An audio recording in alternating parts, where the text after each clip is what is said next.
Ah tienne. L'abus du cidre est dangereux pour la santé. Bonjour Nils. Salut Nicolas. Nico. Voilà, on a fait une petite vidéo pour aller tester un petit peu les Transalpes. Alors on avait décidé d'aller plus loin et de faire une nuit, etc. Mais le temps est exécrable. D'ailleurs ça va se voir sur la vidéo. On n'avait pas prévu d'aller faire autant de chemin, mais on s'est dit tiens, à côté de chez moi, il y a vraiment à 5 km de la maison, il y a des petits chemins sympas, un peu plus sablonneux, etc. On ne sera pas trop embêté par la vue, vu qu'on n'est pas forcément équipé. Donc je crois que tu as qu'un pneu de trail vraiment à l'arrière. Ouais, et à l'avant c'est un peu de route normal. Voilà, et moi je suis qu'en pneu route. C'était vraiment pas ouf. Du coup on voulait pas trop faire, donc on allait se tourner des petites images voilà, juste en dessous hein, avec les Transalpes et on s'est plutôt bien marré. Donc voilà, les deux Transalpes que vous connaissez déjà, donc je vais faire juste un petit récapitulatif. Donc c'est pas mal de les avoir côte à côte parce que là on a une phase 1 mais des années 90 avec le fameux moteur noir. On voit bien à la différence sur la face avant, la bulle, c'est vraiment ce qui va changer en fait sur l'esthétique de ces Transalpes. C'est la face avant qui est un peu plus carrée, voilà, avec des écopes un petit peu différentes de celle-là, où on va retrouver une face avant un petit peu plus aérodynamique, plus effilée, etc. Pareil avec le feu plus prononcé. Là on est vraiment sur un feu plat, quoi. Voilà, c'est juste les seules différences esthétiques qu'il y a dessus. Après, encore une différence au niveau du moteur. Moi on peut voir que mon moteur ici est un moteur gris de 50 chevaux, donc comme j'avais déjà dit il a été dégonflé, et ici sur l'autre, sur celui de Nils, on est sur le fameux moteur noir. Voilà, donc petit conseil sur le moteur noir, lui il est des années 90, mais les premières versions avaient des problèmes de culasse et ont eu un rappel, donc faites attention si vous achetez les versions surtout des années 87 et 88 il me semble, d'autant plus que sur celle-là il n'y a pas le capteur de béquille et que si vous cherchez un CDI c'est beaucoup plus compliqué que sur le modèle de 90 qui est le même CDI que sur le mien. Et l'autre différence, et ça sera la dernière sur ces deux motos qu'il y a, c'est que moi sur mon bras arrière j'ai un bras avec un disque de frein et sur l'autre Transalp on a un tambour. Bon, alors ce qu'on va se faire aujourd'hui, c'est qu'on va rouler tranquillement sur les petits spots comme ça parce qu'on n'a pas les pneus. Ça nous permet de tester notre nouvel équipement. Regarde, il est bien habillé, tout beau, tout propre. Et on a trouvé des belles bottes d'enduro. Bon là, il y a des gars en enduro qui sont passés et ils ont bien raminé le fond. Donc on va aller se faire 2-3 petits défis, 2-3 petits tests comme ça pour faire quelques images et puis voilà, on va voir ce que ça donne hein. On n'est pas du tout avec les bons pneus hein, donc c'est vraiment va falloir que ça Ils ont bien retourné la boue hein. C'est peut-être pas plus mal en fait, il y a moins de vase au fond. C'est plus profond que tout à l'heure? Non c'est pareil mais c'est plus dur. Parce que tout à l'heure c'était de la vase au fond. Donc c'est mieux, faut prendre l'ornière. Tu le sens comment? Je sais pas.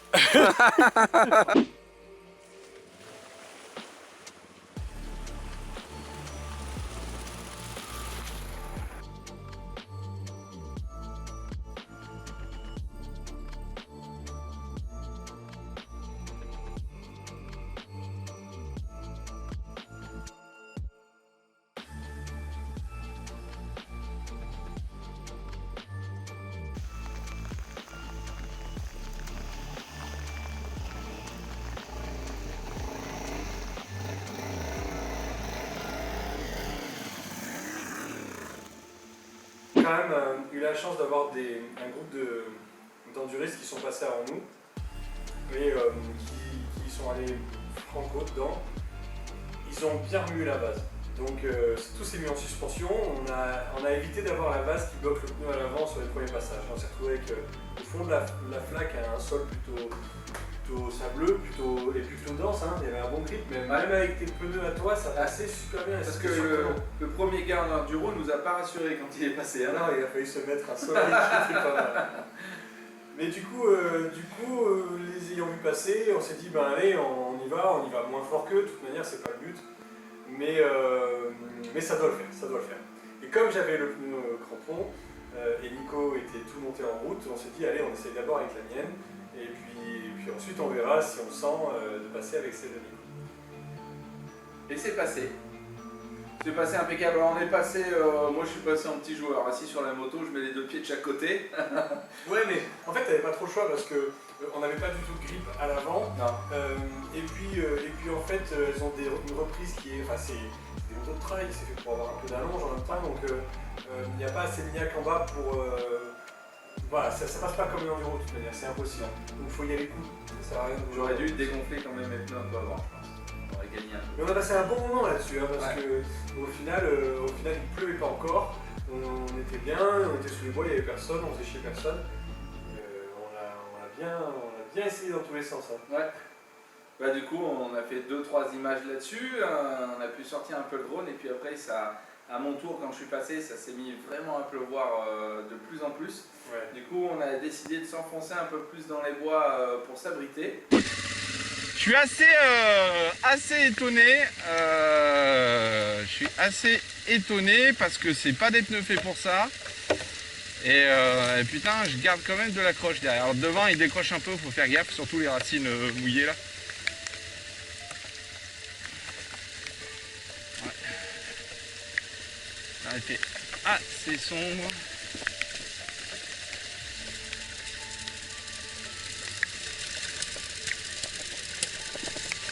Alors, dégonfler un peu le pneu, c'est toujours ça le prix.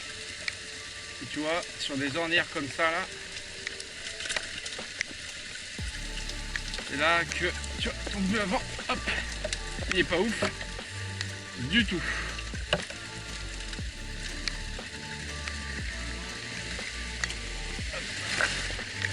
J'ai mon spot, il est là.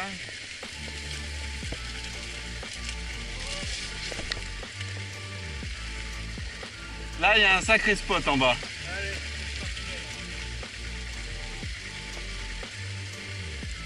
Du coup, on s'est enfoncé un peu plus dans la forêt. On s'est retrouvé un petit chemin. On a repris la route. Et tu savais qu'il existait un autre endroit un petit peu plus engagé. Et qu'on a cherché, qu'on a tourné un petit peu. On a fini par tomber dessus. Bien, hein, c'était vraiment un terrain d'enduro avec des petites grimpettes, des belles ornières, des choses comme ça. Donc c'était bien en dehors de ce qu'on pouvait faire nous. Mais les chemins d'accès, et il y avait une boucle qui se faisait très bien avec nos motos, qu'on a fait d'ailleurs la première fois, qui a pu nous mettre en confiance en fait. Ouais. Parce qu'il pleuvait pas trop. Enfin, en tout cas, le sol n'était pas encore détrempé. Et on s'est étonné parce qu'on va peut-être pas trop le voir sur la vidéo, il y a quand même de la pente. Des petites pentes, elles sont assez courtes, mais assez raides sur le moment. C'est-à-dire qu'il ne faut pas canner la moto au milieu, sinon tu repars pas. Mais surtout qu'elles sont lourdes. Et du coup, on se fait la première boucle facile. En fait, ça adhère partout, on monte facilement. On finit la première boucle, on se dit génial, allez, on va filmer maintenant. Ouais. C'est parti, ça passe trop bien, on peut y aller quoi. Et le temps qu'on sorte la caméra pour que je commence à filmer Nils, il se met à pleuvoir de plus en plus fort, on commence à voir des petits ruisseaux, des petits cours d'eau qui se forment petit à petit dans la forêt. Et puis voilà, on refait une prise, puis deux, et puis là ça commence à devenir un peu chaud. Donc je commence à te filmer ton premier petit passage là, tranquillement. On monte après à travers les sapins, et puis je décide de faire la même, où je manque de me casser la figure en passant la marche, la racine là. D'ailleurs toi tu touches. C'est vrai que les transacts sont pas très très hautes, mais toi c'est la béquille centrale qui va toucher. Je pense que c'est super pratique la béquille centrale, parce que là encore on l'a nettoyé ce soir et c'était trop bien de la mettre sur la béquille et de passer le Karcher. Mais c'est vrai que c'est un élément qui est super bas. Déjà que c'est une moto basse, alors là ça m'est arrivé plusieurs fois de toucher et ça fait bizarre. Là sur les racines, bon c'est pas grave, ça te met un stop, mais ça finit par passer, mais ça touche quand même assez souvent sur cette moto.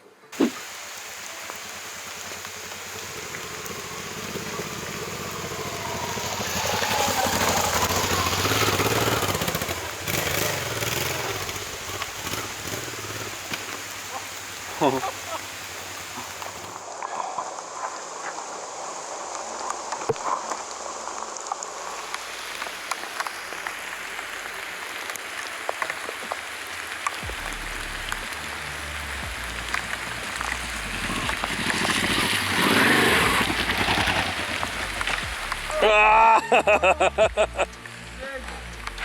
c'est pas un tracteur hein. Allez go. Allez c'est bon ça passe.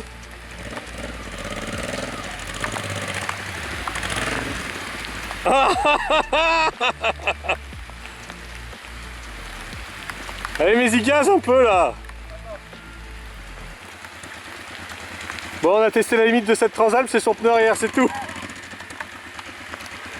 Ouais mais là j'ai perdu l'élan. Ça montera pas là. Si tu prends à droite là, dans l'ornière de droite. Là j'ai perdu l'élan. Allez go. À droite, qu'est-ce que tu fais? Allez, deuxième essai. Go.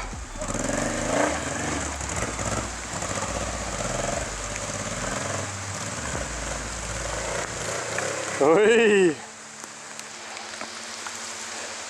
Comme quoi même avec un pneu lisse ça monte.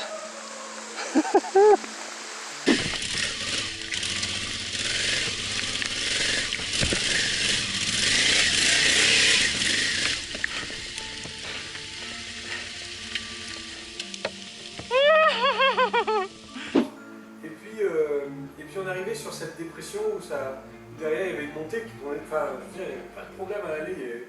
On l'a monté tranquillement, on l'a enchaîné tous les deux. On a fait le fond c'était bien. Voilà. Et tu t'es tanké là. Il commençait à bien pleuvoir. Ouais. Et c'était moi qui te filmais et donc putain mais alors là, en plus t'avais perdu ton élan en bas et tu t'es retrouvé bloqué complet, on a reculé, t'as fini par monter en prenant vachement d'élan quoi. Ouais. Et là on s'est dit mais putain, tout à l'heure ça passait bien quoi. Et moi pareil, j'ai gardé mon élan par contre, mais la moto est montée tout le temps à travers droite, à travers gauche.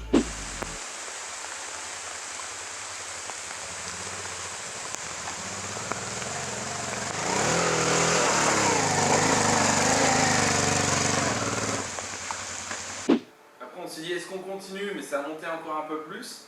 Et ouais, puis, ça montait grave. Hein. Ouais. On avait le meilleur compte de continuer le chemin en sachant que c'était la sortie de cette zone-là. Ouais. On savait pas complètement ce qui nous attendait, non.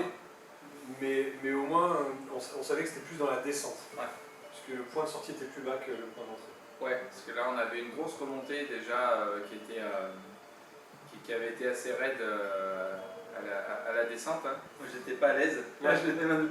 Et du coup, bon, on a préféré reprendre ce petit chemin qu'on avait juste regardé vite fait un petit peu à pied.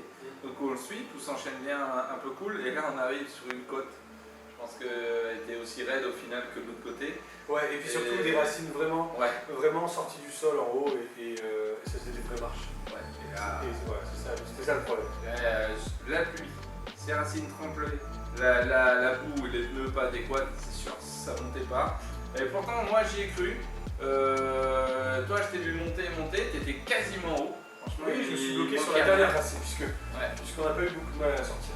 Et moi, ça a monté sur le coup, je me suis dit cool, j'ai pris une petite racine à un moment et puis elle a fait une petite embardée à gauche. Et mon pneu arrière a glissé sur l'autre racine et hop, elle s'est couchée.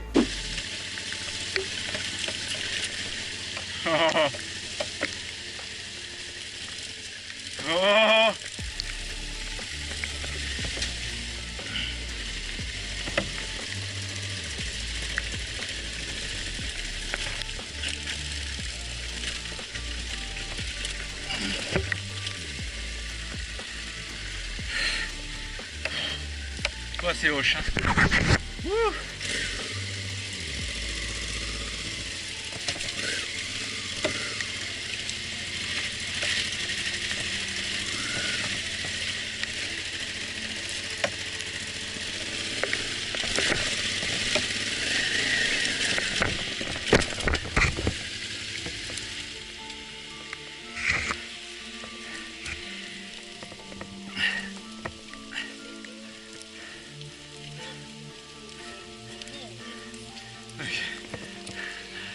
On est mal là.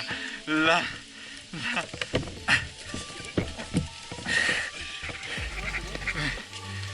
Attends.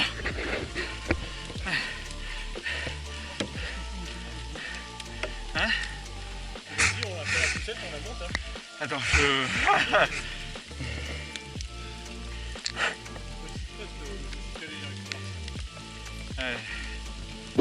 là impossible de la monter, on a dû la redescendre.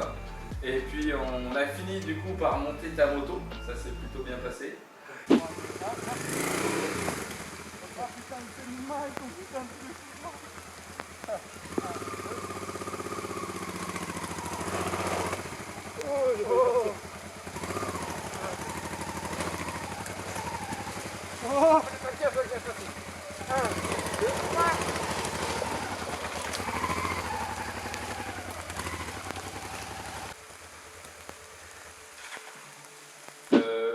Et puis bah, la mienne, on a décidé, parce que là avec mes pneus ça pleuvait encore plus, on a décidé de la monter à travers la forêt. Donc en gros à la moitié de la côte, tu es parti sur la droite. Ouais, je suis relâché en diagonale dans les feuilles, en dehors du sentier, ouais. Pour éviter d'avoir des racines. Je pense qu'il arrivera mieux à la montée que moi, il y a plus de chance. Allez, moi j'ai le rôle le plus facile, je vais filmer. Hop. On voit pas, hein, mais putain, je sais pas si on voit, mais c'est raide. Vas-y.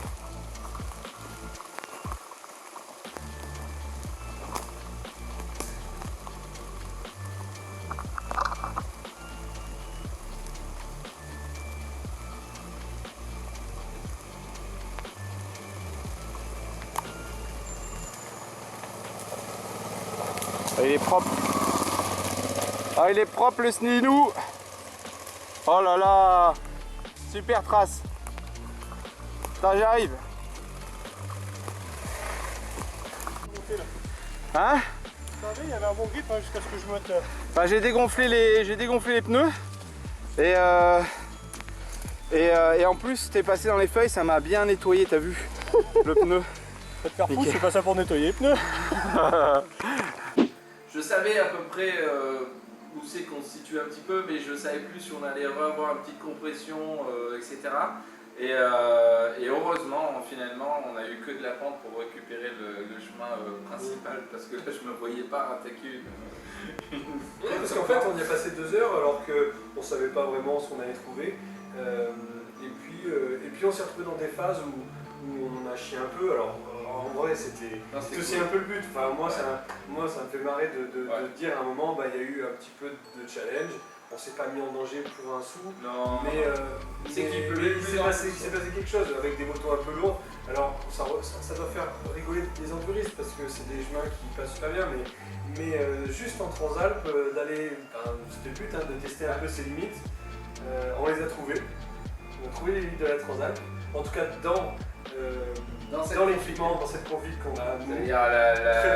C'est-à-dire voilà, là il pleuvait vraiment, c'était détrempé. Et on n'avait pas le bon type de pneu, mais je pense qu'avec le bon type de pneu, on aurait... Je ne suis pas dit qu'on serait monté quand même, mais on serait sorti un petit peu plus, facilement. Merci de me suivre, on est vraiment encore de plus en plus nombreux, on a vraiment dépassé les 1100 abonnés, mais c'est super. Et puis j'essaye de répondre à tout le monde, j'adore, j'ai des retours vraiment positifs, c'est encourageant. Donc si vous aimez ce petit type de vidéo, on essaiera d'en faire un petit peu plus. N'hésitez pas à mettre un petit pouce bleu, c'est gratuit, et à partager la vidéo et à vous abonner en bas à droite.